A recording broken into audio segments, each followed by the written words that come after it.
बिस्मिल्लाहिर्रहमानिर्रहीम। अस्सलाम वालेकुम नाज़रीन, मैं अहमद फ़वाद हूँ। आप यूट्यूब चैनल देख रहे हैं। नाज़रीन, आज तारीख़ है 16 अक्टूबर और दिन है बुध का। इमरान खान साहब से मुतल्लिक़ अडयाला जेल से एक बहुत बड़ी ब्रेकिंग न्यूज़ शेयर करनी है। मोहसिन नकवी की जानिब से बैरिस्टर गोहर से ये कमिट किया गया था कि इमरान खान साहब के जो ज़ाती मालिज हैं डॉक्टर आसिम साहब, उनको एक्सेस दी जाएगी और इमरान खान साहब का जो तिब्बी मुआयना है डॉक्टर आसिम की जानिब से किया जाएगा, ताकि डॉक्टर आसिम बाहर आकर जो रिपोर्ट पेश करेंगे उस रिपोर्ट के ऊपर एतबार भी किया जाएगा और उसे ही अथेंटिक समझा जाएगा। लेकिन एक मरतबा फिर से वादा खिलाफ़ी की गई। इमरान खान साहब के जो डॉक्टर हैं, ज़ाती मालिज हैं डॉक्टर आसिम, कल वो पहुँचे भी अडयाला जेल के बाहर, लेकिन उन्हें इमरान खान साहब से मुलाकात जो है वो नहीं करने दी गई और कहा यह गया जी कि डॉक्टर आसिम साहब अपने जो कवायफ हैं वो साथ नहीं लेकर आए, इसलिए उन्हें इमरान खान साहब से मुलाकात नहीं करने दी गई। इमरान खान साहब का तिब्बी मुआयना नहीं करने दिया गया। और सोने पे सुहागा ये कि 2 पिम्स के जो डॉक्टर्स थे, बताया जा रहा है कि उनको एक्सेस दी गई और उन्होंने इमरान खान साहब का तिब्बी मुआयना किया और उसके बाद उन पिम्स के डॉक्टर्स की जानिब से जो रिपोर्ट है वो दी गई और इस रिपोर्ट के ऊपर बैरिस्टर गोहर साहब की जानिब से एतमाद का भी इजहार किया गया और उन्होंने कहा कि ठीक है, हमें हुकूमत की ये जो रिपोर्ट है ये मंजूर है। अब पहले तो अली अमीन गंडापुर साहब जो हैं उन्होंने जो कुछ किया एहतजाज से मुतल्लिक वो आप सबको मालूम है और बैरिस्टर गोहर साहब का जो किरदार है वो अब मुतनाज़ा तरीन बनता जा रहा है। कैसे आखिर एहतजाज की कॉल थी 15 अक्टूबर की और बैरिस्टर गोहर साहब ने आकर जो है वो कहा जी कि हमारी कमिटमेंट हो गई है और हुकूमत मिलने दे रही है हमें इमरान खान साहब से, डॉक्टर आसिम साहब जो हैं वो मुआयना कर लेंगे, तो इसलिए इस कॉल को वापस ले लिया जाए, जिस पर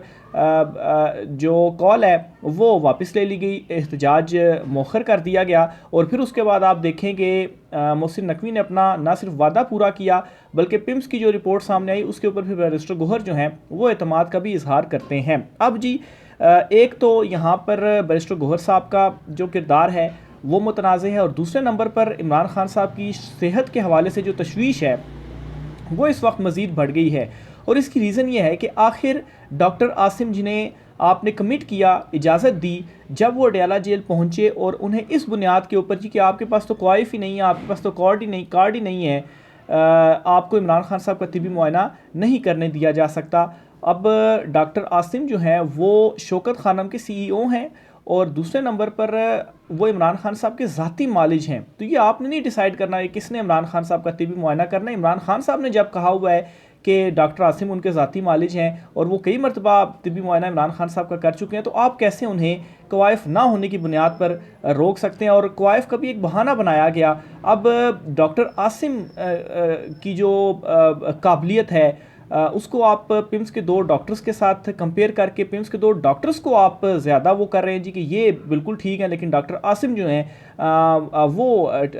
ठीक नहीं है। और फिर ये तय करने वाला कौन है जी? अडयाला जेल में अब वो जो पुलिस अफसरान है जिन्होंने ये तय किया, वो कैसे किसी डॉक्टर को जो है वो जज कर सकते हैं? ये तो जो मुलजिम है, जो कैदी है, उसका है कि वो किससे अपना जो मुआयना है वो करवाना चाहता है। और इमरान खान साहब ने खुद डॉक्टर आसिम का कहा हुआ है। तो ये जो कल सिचुएशन थी वो बनी रही। पहले तो उम्मीद थी कि इमरान खान साहब की जो है वो मुलाकात करवा दी जाएगी, लेकिन अब इसके बाद खदशा मज़ीद बढ़ चुका है इमरान खान साहब की सेहत के हवाले से। अलबत्ता ज़राए से कुछ खबरें तो आई कि इमरान खान साहब बिल्कुल ठीक हैं, लेकिन ज़राए से फिर ये भी इतलात सामने आई कि इमरान खान साहब के कान में इन्फेक्शन है। कहीं कुछ इस तरह की चीज़ तो नहीं छुपाने की कोशिश की जा रही, इस वजह से इमरान खान साहब से उनकी ज़ाती मालिश की मुलाकात नहीं करवाई जा रही कि बाहर आकर अगर उनकी अथेंटिक जो रिपोर्ट है वो सामने आ जाती है तो फिर मज़ीद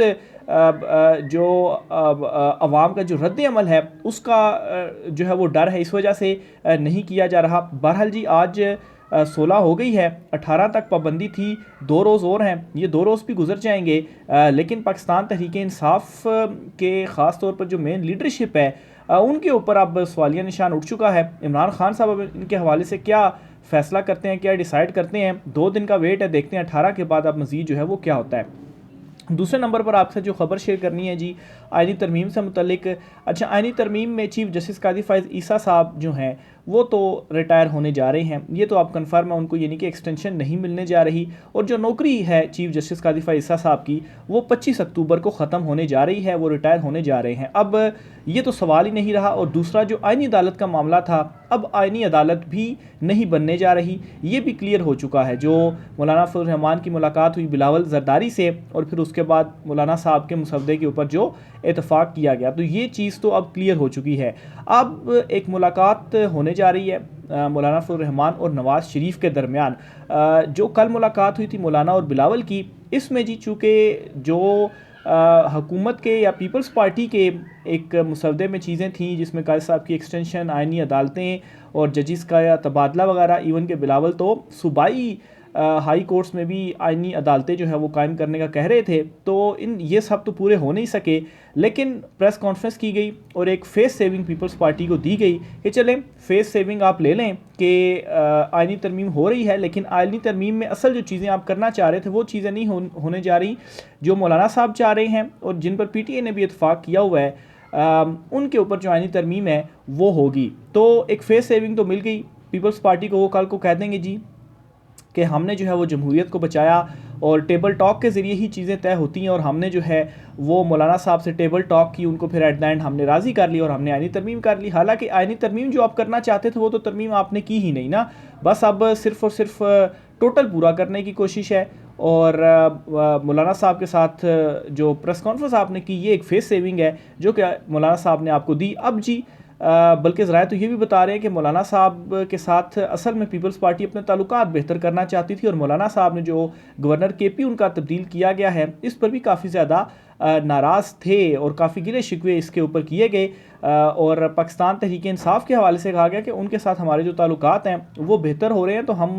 वापस उनके साथ ताल्लुकात ख़राब नहीं करना चाहते। तो आज जो मुलाकात होने जा रही है, ज़राए ये बता रहे हैं कि मौलाना साहब जो हैं वो पहुँच चुके हैं नवाज़ शरीफ की तरफ। कुछ ही देर में शायद ये जो मुलाकात है वो हो जाए और एक फेस सेविंग मुस्लिम लीग नून को भी फ्राहम की जाएगी कि वो भी कोई प्रेस कॉन्फ्रेंस कर लें, ताकि जो ये आइनी तरमीम का शोर था और मुस्लिम लीग नून जो है वो जिस बुरे तरीके से इसमें नाकाम हुई, तो एक फेस सेविंग उनको भी मिल जाए ताकि कुछ कहने के वो काबिल हो जाएंगे, बस जी हमारा इतफाक़ हो गया और ये जो आइनी तरमीम है ये वापस हो रही हैं। अदरवाइज़ नंबर गेम तो इनके पास पहले भी नहीं था और अब तो पीपल्स पार्टी भी दूसरी तरफ चली गई है, तो इसका मतलब है कि आइनी तरमीम तो सिरे से ही इनकी अब उसका जो था वो शेर अफजल की ज़ुबान में कि आइनी तरमीम जो है वो इनकी बढ़ गई है। हाँ, अलबत्ता जस्टिस मंसूर अली शाह साहब का अभी तक नोटिफिकेशन नहीं किया गया और कल सेनेट और कौमी असम्बली दोनों का जो इजलास है वो भी बुलाया गया है। कल जुमेरात है, फिर जुम्मा, हफ्ता और इतवार, ये 3-4 दिन बड़े इंपॉर्टेंट हैं और उसके बाद मुझे ऐसा महसूस होता है कि मंडे को शायद जस्टिस मंसूर अली शाह साहब का बाकायदा तौर पर जो नोटिफिकेशन है वो आ जाए। बहरहाल इतलात ये हैं कि हुकूमत के अंदर से जो इसके नोटिफिकेशन ना होने के हवाले से मुखालफत सामने आई है, तो इसमें अगर स्टिल हुकूमत नोटिफिकेशन नहीं करती तो कुछ बड़े जो इस्तीफ़े हैं वो भी आ सकते हैं। लेकिन एट द एंड बेशक जलील होकर या बेशक हार मानकर जिस तरीके से भी हो, जस्टिस मंसूर अली शाह साहब का नोटिफिकेशन इनको करना ही करना पड़ेगा। अदरवाइज़ अदलिया के अंदर से भी अच्छा खासा रिएक्शन जो कि आ चुका हुआ है, लेकिन सिर्फ इस टाइम पर खामोशी रखी गई है कि ये करते रहे जो कुछ ये काम कर रहे हैं और इन्हें वैसे ही नाकामी हो रही है, तो दूसरी तरफ से हम रिएक्शन देकर तो रिएक्शन देने का हमारा फ़ायदा नहीं है, क्योंकि अगर आइनी तरमीम नहीं हो रही, आइनी अदालतें नहीं बन रही, काजी की एक्सटेंशन नहीं हो रही, तो फिर ये जो कुछ मर्जी कर ले नोटिफिकेशन इनको जारी करना पड़ेगा। लेकिन जैसा कि वो मैंने आपके साथ परसों के व्लॉग में ये गेम प्लान एक शेयर भी किया था कि हो सकता है कि इलेक्शन कमीशन जिसका इजलास कल 17 को ही बुलाया गया है, वो कोई मखसूस नशिस्तें देकर हुकूमत की जो नंबर गेम अगर पूरी करने की कोशिश करता है और सुप्रीम कोर्ट के फैसले के ऊपर इंप्लीमेंट नहीं करता, तो फिर जो है वो जस्टिस मंसूर और अक्सरियती जजिस का जो रिएक्शन है वो अच्छा खासा सख्त रिएक्शन आ सकता है कि अभी तक उनके फैसले के ऊपर अमल दरामद क्यों नहीं किया गया। ऑलरेडी वकला की जानिब से जो रिएक्शन आया है, जो कराची में जो कुछ हुआ, जो वकला की ऑल वकला कॉन्फ्रेंस जो थी और उसमें जिस तरह से चीफ जस्टिस काजी फ़ाइज़ ईसा साहब जो हैं उनके हवाले से अल्फाज, बल्कि सख्त तरीन अल्फाज जो है वो इस्तेमाल किए गए, तो इसके बाद मेरे ख्याल से काजी साहब शायद अपनी ही जो वकला कम्युनिटी है या जजिस कम्युनिटी है उनको ये शायद फेस नहीं कर पाएंगे कि जो इस वक्त उनकी क्रेडिबिलिटी वहाँ पर डैमेज हो चुकी है। बहरहाल कल इजलास भी कौमी और सेनेट का दोनों का तलब कर लिया गया है। नंबर गेम तो पूरा नहीं है, अलबत्ता आज जो मुलाकात हो रही है, अगर नवाज शरीफ फेस सेविंग के लिए मान जाते हैं तो कल इजलास हो जाएगा और फेस सेविंग के तौर पर आईनी तरमीम जो है वो टोटल पूरा करने के लिए कर दी जाएगी। और जो मेन चीज़ें थी कायद साहब की एक्सटेंशन, आईनी अदालतें, फ़ौजी अदालतें, ये सारा जो है वो उसमें से स्किप कर दिया गया है। तो उसके बाद फिर जस्टिस मंसूर अली शाह साहब का जो नोटिफिकेशन है वो जारी हो सकता है और कल के इजलास में ये चीज़ें हो सकती हैं। बहरहाल आज शाम की मुलाकात बहुत इंपॉर्टेंट है कि इस मुलाकात के अंदर क्या जो है वो होता है। बहरहाल जी, कुछ जो नंबर गेम है हुकूमत की वो भी आपके सामने मैं रख देता हूँ। अगर मौलाना फजल रहमान साहब को माइनस किया जाए पीपल्स पार्टी और मुस्लिम लीग नून की जो नंबर गेम है और कैसे वो पूरी नहीं है, क्योंकि मैं जो है वो कह तो रहा हूँ आपसे कि नंबर गेम पूरी नहीं है, लेकिन असल नंबर गेम है क्या और क्यों हुकूमत को मुश्किलात का सामना है, नंबर गेम आपके सामने रखता हूँ जी। हुकूमत के पास इस वक्त जो नंबर हैं जी कौमी असम्बली में वो 212 हैं, जबकि 8 इसमें मौलाना फजल रहमान साहब के नंबर हैं और मज़ीद 4 जो नंबर हैं वो चाहिए मौजूदा चुनतखब हुकूमत को, क्योंकि इन्होंने 224 का जो नंबर है वो पूरा करना है 2/3 अक्सरियत के लिए। तो 212 में से ना मौलाना फजल रहमान साहब मान रहे हैं और ना ही ये पाकिस्तान तहरीक इंसाफ के जो लोग हैं 4 वो तोड़ सके हैं। तो इस वजह से कौमी असम्बली में नंबर गेम इनकी फारग हो गई। अगर मौलाना साहब मान जाते हैं तो फिर ये मज़ीद ज़ोर लगाते, पीटीआई के मज़ीद कुछ लोग तोड़ते। बहरहाल जी, जहाँ तक सेनेट की बात की जाए तो 58 नंबर है इनका। इनके अपने जो दीगर अपोजिशन हुकूमती तमाम जो जमातें हैं उनको मिलाकर, और इनमें जी 5 मौलाना फजल रहमान साहब के हैं और 58 हुकूमत के हैं। और अगर इनको 64 जो नंबर है वो सेनेट में 2/3 अक्सरियत के लिए पूरा करना है तो 8 मौलाना फजल रहमान साहब के हैं और एक इनको मज़ीद कोई और जो है वो चाहिए होगा। और उस 58 में से भी मैंने आपको बताया था कि 2 सेनेटर्स, जिनमें सेनेटर सादिया अब्बासी साहिबा का भी नाम लिया जा रहा है, जो कि शायद हकान अब्बासी साहिबा की बहन है, तो वो शायद वोट ना दें। तो इसमें भी इनको जो नंबर्स चाहिए वो कोई 7 के करीब नंबर मज़ीद चाहिए, जो कि अभी बज़ाहिर नामुमकिन नज़र आ रहे हैं। तो ये इनकी वैसे नंबर गेम थी, इस वजह से ये मजबूर हुए हैं कि मौलाना साहब की ही हम मान लें और जो फेस सेविंग है वो तो एटलीस्ट हमको मिल जाए। और पीपल्स पार्टी ने तो ये काम कल कर दिया है, देखें मुस्लिम लीग नून ये काम करती है या नहीं करती। आखिर में जी चीफ जस्टिस काजी फैसला साहब के हवाले से भी आपको बताता चलूँ जी, एक बड़ी गलती चीफ जस्टिस काजी फैसला साहब ने अपनी मान ली है और ये गलती है जो मुबारक सानी केस था, इस केस का 2 मरतबा फ़ैसला दिया गया और फिर दोबारा एक 2 मरतबा जो नज़रसानी दरख्वास्त थी वो दायर की गई, यानी कि तीसरी मरतबा इस केस का जो फ़ैसला था वो दिया गया। उसका एक रिटन आर्डर सामने आया है और इस रिटन आर्डर में एक जो इंपॉर्टेंट चीज़ मैं हाईलाइट आपके सामने करना चाहता हूँ कि चीफ जस्टिस काजी फैसला साहब ने अपनी गलती मानी और कहा है जी कि जो हमारा फ़ैसला था वो दुरुस्त नहीं था और अब जो हम फ़ैसला लिख रहे हैं ये हम फ़ैसला सही करके लिख रहे हैं। यानी कि पहला एक फ़ैसला दिया गया, उसके ऊपर नज़रसानी दरख्वास्त आई, उस नज़रसानी दरख्वास्त के ऊपर जो फ़ैसला दिया गया वो भी एक्सेप्ट नहीं किया गया, फिर एक और मरतबा नज़रसानी दरख्वास्त आई और फिर चीफ जस्टिस काजी फैसला साहब को अपना जो फ़ैसला था वो तब्दील करना पड़ा। और अभी के इस रिटन आर्डर में काजी साहब लिख रहे हैं जी कि हम गलती मानते हैं, गलती हुई है और अब जो है वो हम ये फ़ैसला दुरुस्त करके जारी कर रहे हैं। तो 2 मरतबा फ़ैसला गलत जारी किया गया काजी साहब की जानिब से, जिसकी गलती तीसरी मरतबा काजी साहब खुद मान रहे हैं। अब ये वो चीफ जस्टिस काजी फैसला साहब हैं जो कि ये कहते हैं सहाफ़ियों से रिलेटेड कि सहाफ़ी अगर कोई